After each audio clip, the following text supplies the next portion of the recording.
but were cast into the lake of fire, and all the birds were filled with their flesh. Oh, God. Huh?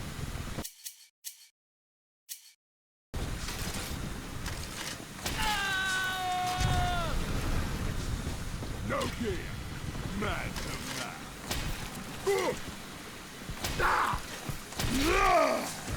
There you go. Even these elite brutes, they get taken out with 3 spear shots. Right, got a lot of money. I need to use some of that as well.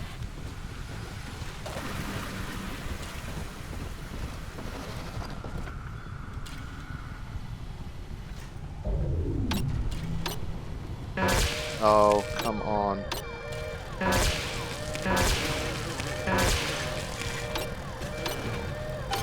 There you go. I knew I could do it. This is a good drop. Drop. I barely need to buy anything. Is there literally anything to buy? Let's see. There'll definitely be some stuff to buy here.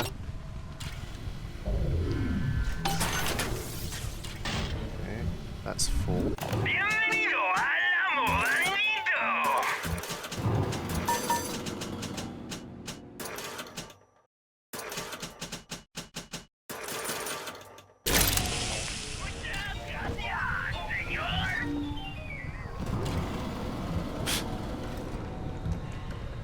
Okay. Wait, I can buy spear ammo, don't I? They don't sell? Fine. Now... Oh, so this spins around and leads you back to the same place.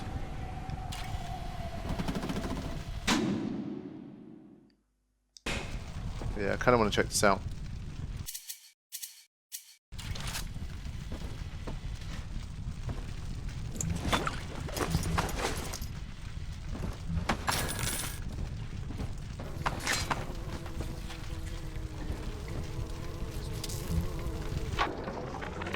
My first incarnation when Dr. Lamb gave me my mandate to alleviate pain was to block its neural pathways. Now, the preliminary results were promising too, until some of the children started chewing their own tongues off out of ignorance. Need to sequester them away from the others so as not to cause undue stress on the remaining subjects. It's messed up. Let me use this.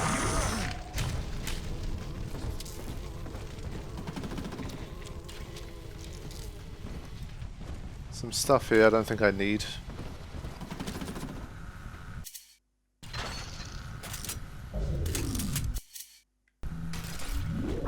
We're nearing another pediatric ward. It will be guarded, Father. Get ready. That's okay.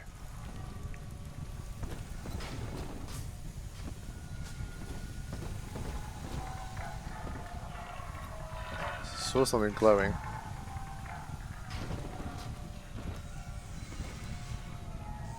Interesting place for a Vita chamber as well.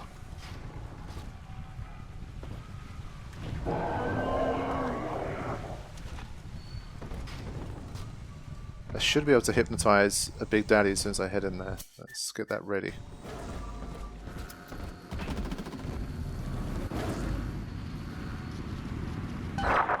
When you've cleared them out, I'll need a signal like before. Push the call button and I'll proceed. There we go. It's a start. Whoa.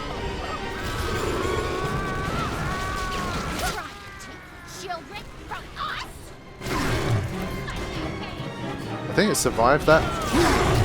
Whoa. Let me change my weapon here.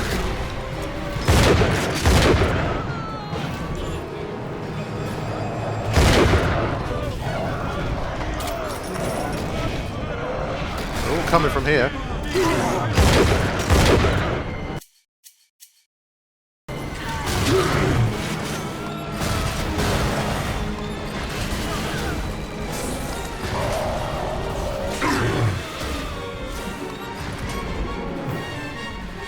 They're kind of funneled in for this one. There you go. Yeah, they all decide to come in from here. Okay. Thanks, bro. We made light work of this.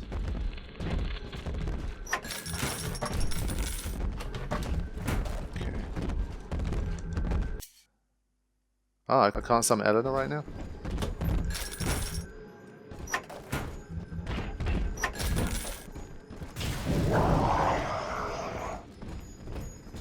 There she is. Okay. So, what are we doing? Oh. I think... Yes, we're ready for the ballast tank. I can boil off the water and get us out of here. We must return to the docking platform, Father, now. Okay. I kind of feel like I should leave this guy behind. We had a good run, but...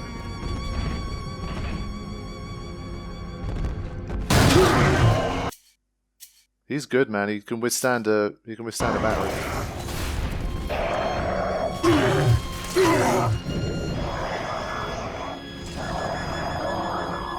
Yeah, sorry about that. It's a shame it wears off and they turn on you after a while. Let's just heal. I can't bother to hack right now. Okay. So surely this means... Oh. Oh, I think I can head in there.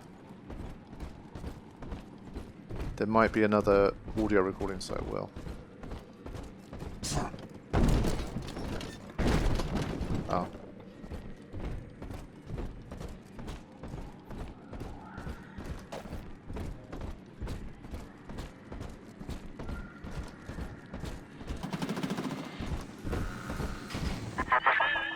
You granted Eleanor the will to choose, and now, like a plague, she spreads it to those innocents. To be self-aware is a curse, Delta. You are damning them.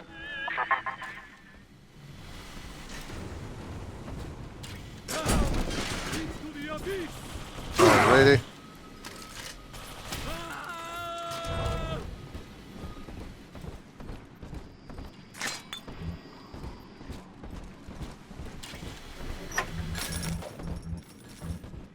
Oh boy.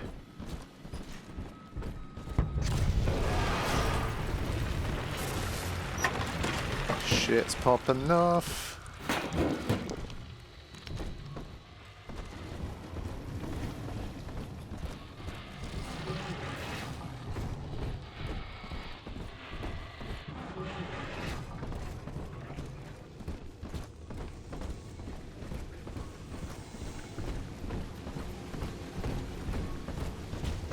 Right, is it not this bit? I'm stepping inside the ballast tank, Father. Come up to the glass once you're ready for me to begin. There's no going back once we start. Okay, so we probably have to defend them while they do this.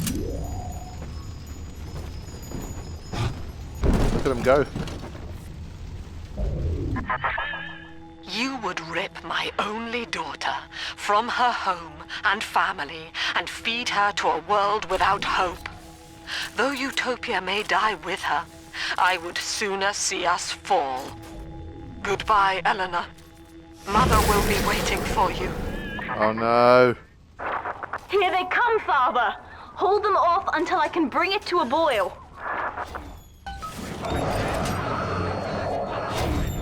So let's start with a bit of this.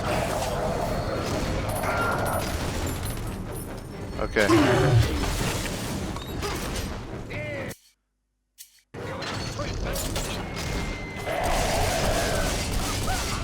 Hopefully my mini turrets will put in some good work here. I've got one more up my sleeve if I need it.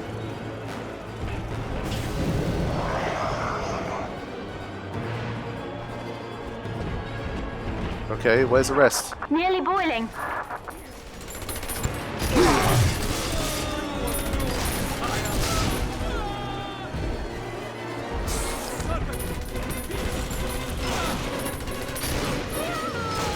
Yeah. This bit is pretty well protected. I don't even have to intervene.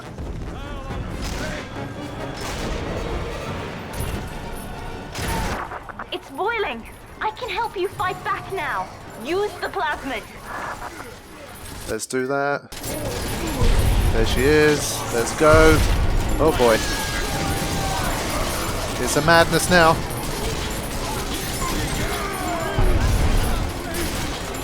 I'm gonna get in there. Oof. Brutes versus Big Daddies is interesting as well here.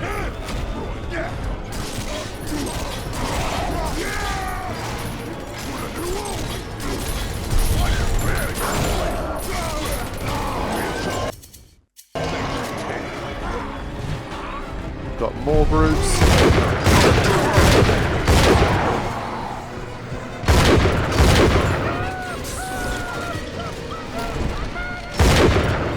Damn it.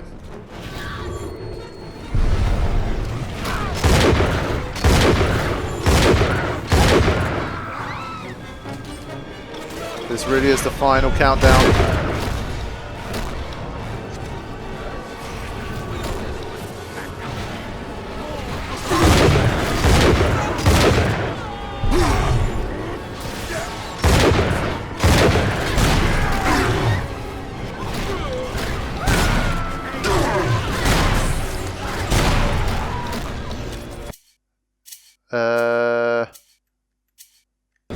Keep this out of it as well.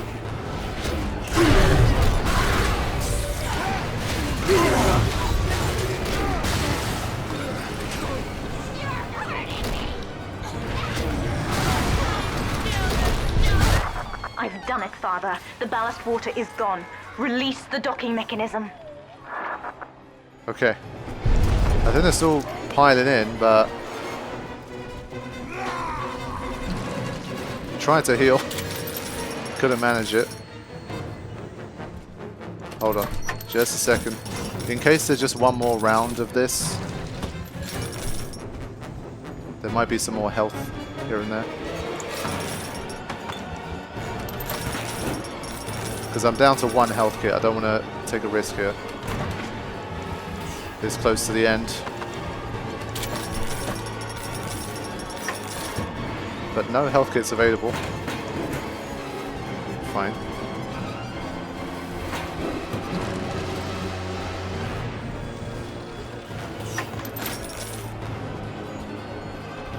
Okay, let's do it. The elevator to the lifeboat is flooded, Father. We have to equalize the pressure in here or the door won't open. Destroy those glass tubes to flood the room. Oh god. With what exactly?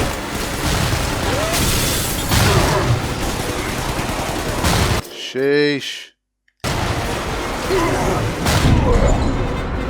Oh, it caused me to miss. Halfway there, but they're still coming. Break the other one. It's the only way to stop them.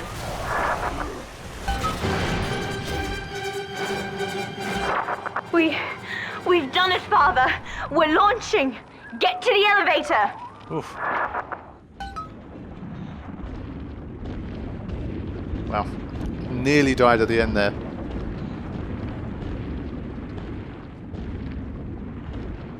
Yeah. Whew. The bombs, Father! We're falling! Run! No.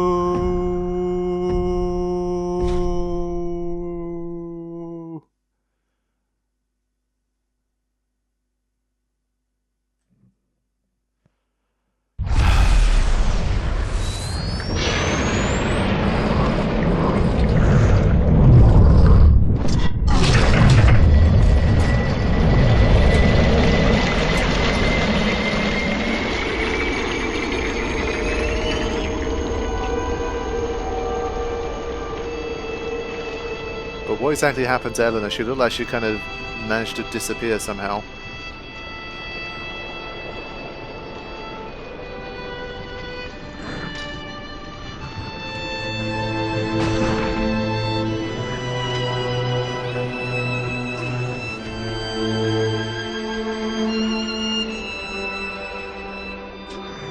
then, Father, the rapture dream was over. You taught me that evil is just a word. Under the skin, it's simple pain. For you, mercy was victory. You sacrificed, you endured, and when given the chance, you forgave. Always. Mother believed this world was irredeemable, but she was wrong, Father.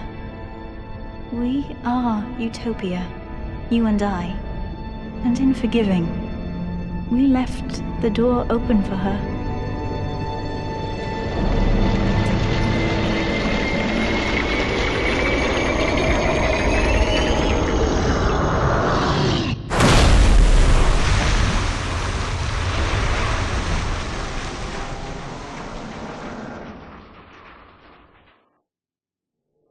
The rapture dream is over, but in waking, I am reborn. This world is not ready for me, yet here I am. It would be so easy to misjudge them. You are my conscience, Father, and I need you to guide me.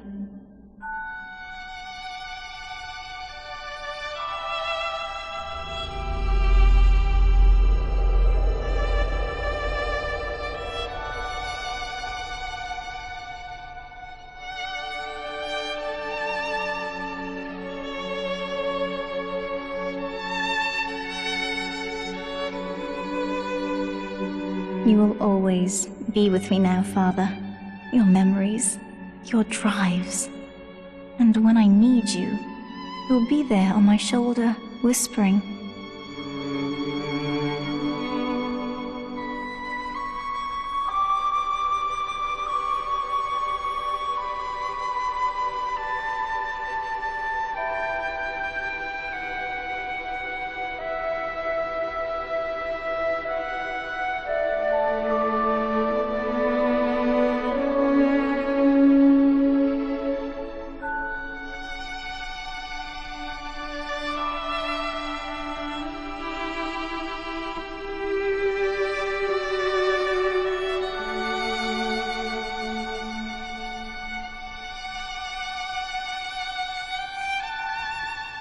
If Utopia is not a place, but a people, then we must choose carefully, for the world is about to change.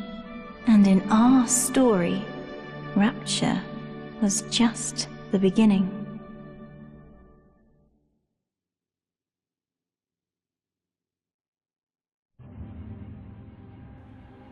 So there we have it, my friends. That was Bioshock 2.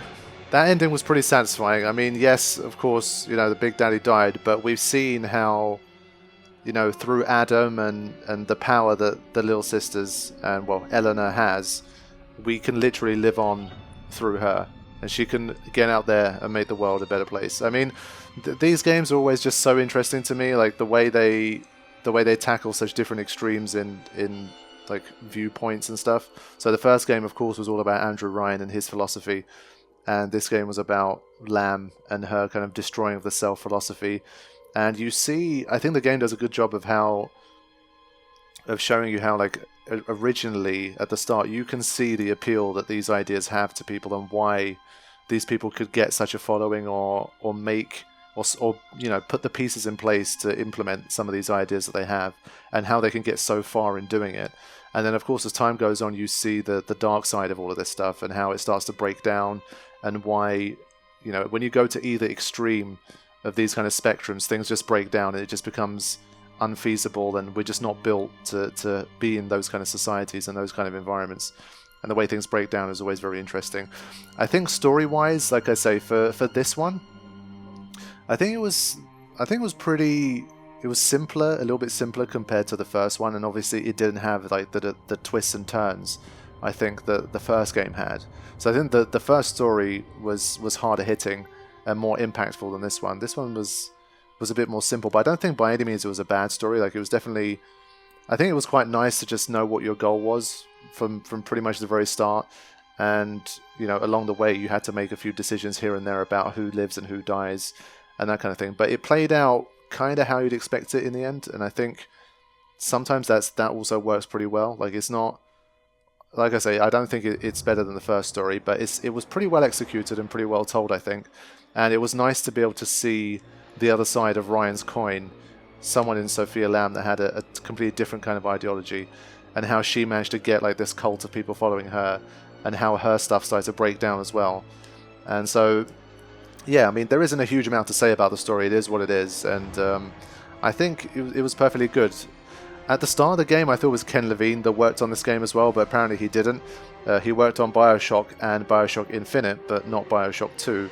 And maybe if Ken Levine worked on it as well, it might have taken it that slight like extra notch up that would have made it pretty much as good as Bioshock 1. But in terms of the story, I'm still pretty happy. I think it was good, and I definitely enjoyed myself playing through it. I'm just wondering what happened to Tenenbaum.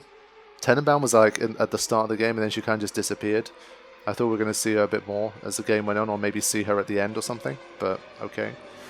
So I think the fact that at its core it was like a love story between a father and a daughter in Delta and Eleanor, I think that was an interesting, a different kind of take, and the way that those two, against all the odds, against all the other forces and all the other ideologies and what they're trying to do to sort of make these guys into, well, Delta is just like a mindless, you know, bodyguard that has this artificial, chemically induced bond with a little sister, and it's just nothing more than that. He's basically like a machine that has one task.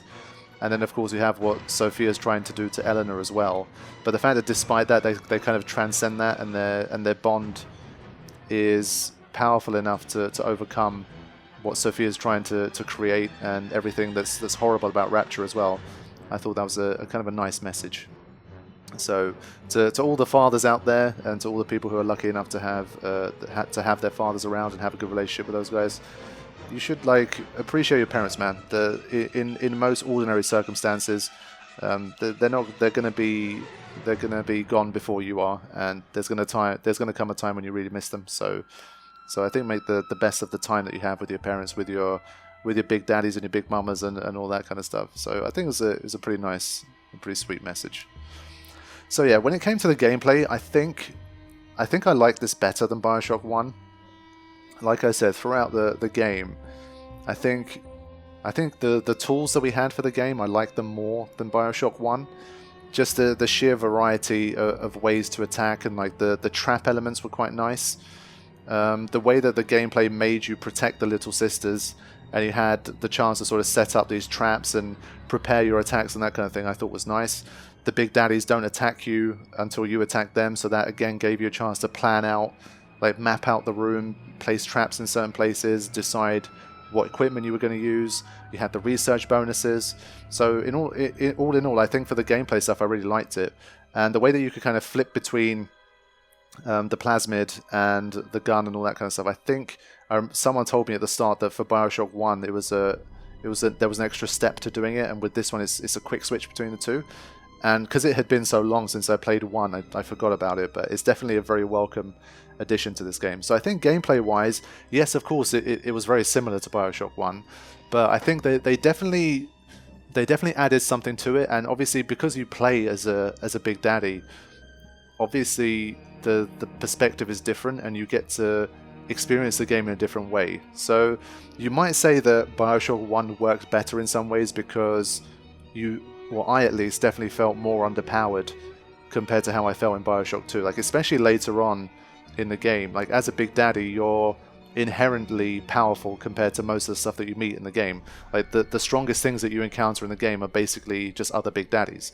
So in that sense, it was a different kind of vibe, and I did enjoy feeling more powerful than I did in Bioshock 1. But by that same token, Bioshock 1, that feeling of greater vulnerability and weakness compared to what you're fighting, I think it does make for more intense battle. So it's a double-edged sword, but I did really enjoy the gameplay of Bioshock 2, possibly more than 1, because I do like to try to plan these things out and have a bit of a methodical approach when I play and that kind of stuff. So it was definitely really good. I did enjoy it. And as I've been saying all along, I think Bioshock 2 is definitely underrated because 1 is just so great, and Infinite had so much ambition and so much hype around it, and it blew so many people's minds the first time they played it, including me.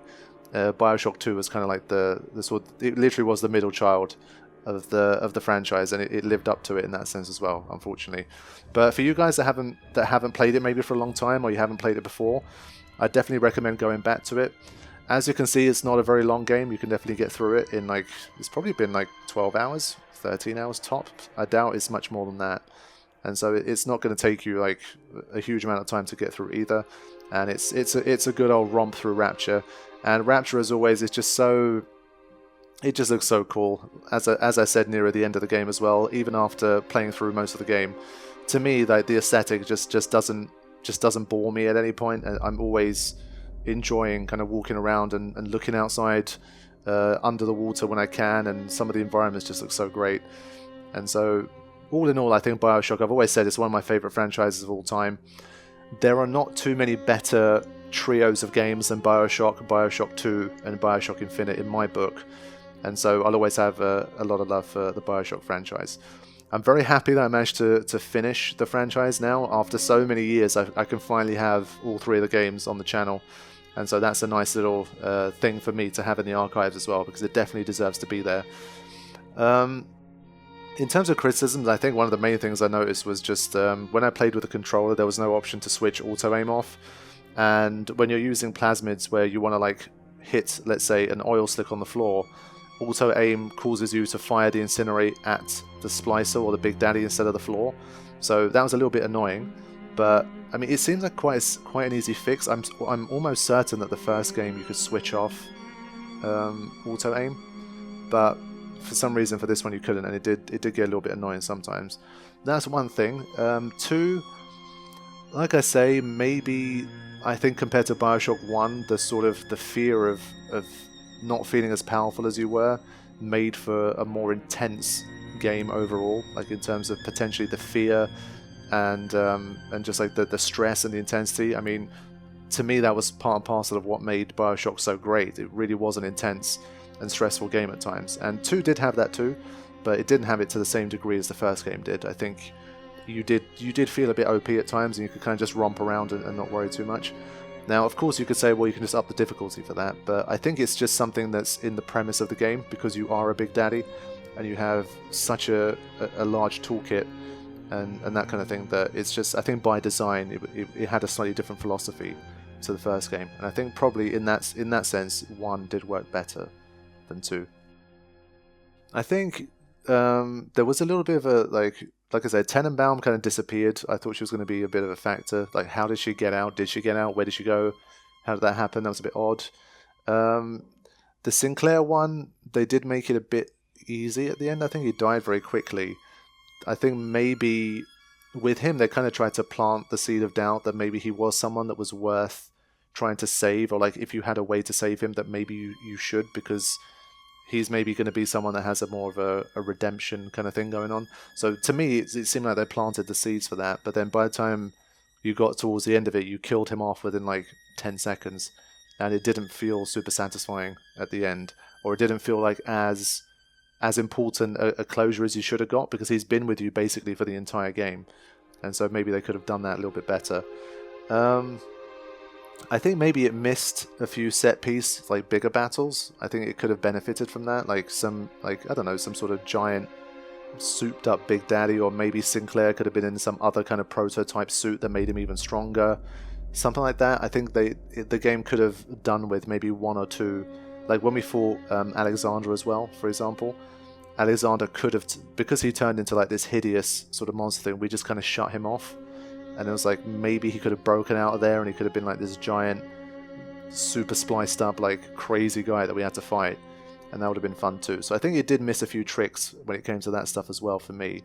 But all in all, like I said, despite all of that stuff, I think for me this game's like a 8.5 out of 10, and it's well deserving of its like 88. I think it's an 88 on Metacritic. And I think that's in the ballpark. It's definitely not a 90 plus in my opinion. But it's definitely not like it's like a mediocre, it's an alright game. I think it's definitely a good game. And like within that sort of, 8.5 sort of range, plus or minus 0.5, I guess, if I had to really kind of rate it. I think Bioshock 1 for me is like a 9.2 sort of game. And Infinite on the first playthrough was like a 9.3, 9.4. But then like with later research and really sitting down to think about what I just experienced story-wise, it brought it down to like more of a 8.5 kind of range as well. I still really like Bioshock Infinite, it's a really great game. But unfortunately the story didn't quite hold up to the scrutiny that I thought it did when I first played through. I was so busy like having my mind blown by what happened that I didn't fully understand what happened, and I was like, wait, did I get that right, or like have I understood exactly how this story has played out? And then I saw some breakdowns made by like some people that took the time to really study the story after playing it, and it was like, yeah, like some of those things didn't really quite add up, and I wasn't quite sure if it was the incredible story that it felt like it was when I first got to the end. So yeah, that's why Bioshock 2 for me, it kind of sits similar to Infinite, but because I really love the aesthetic of Infinite as well, and it was, especially the first time I played it, was such an immense experience that I do have to put Infinite slightly above Bioshock 2 in that sense. But Bioshock will always be the OG. So thank you everybody for joining me. That's my closing thoughts / review on Bioshock 2. There is the Minerva's Den DLC, and I always hear that it's a really good DLC, so that's something I'll be looking to record as well.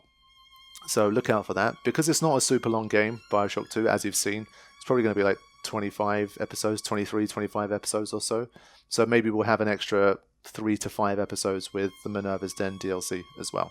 So really appreciate you guys for watching. I know these series aren't the most popular on the channel. There's probably only going to be like 1,000 of you guys by the end of this. So compared to like my Final Fantasy stuff, or like new release games that come out, it's much less views.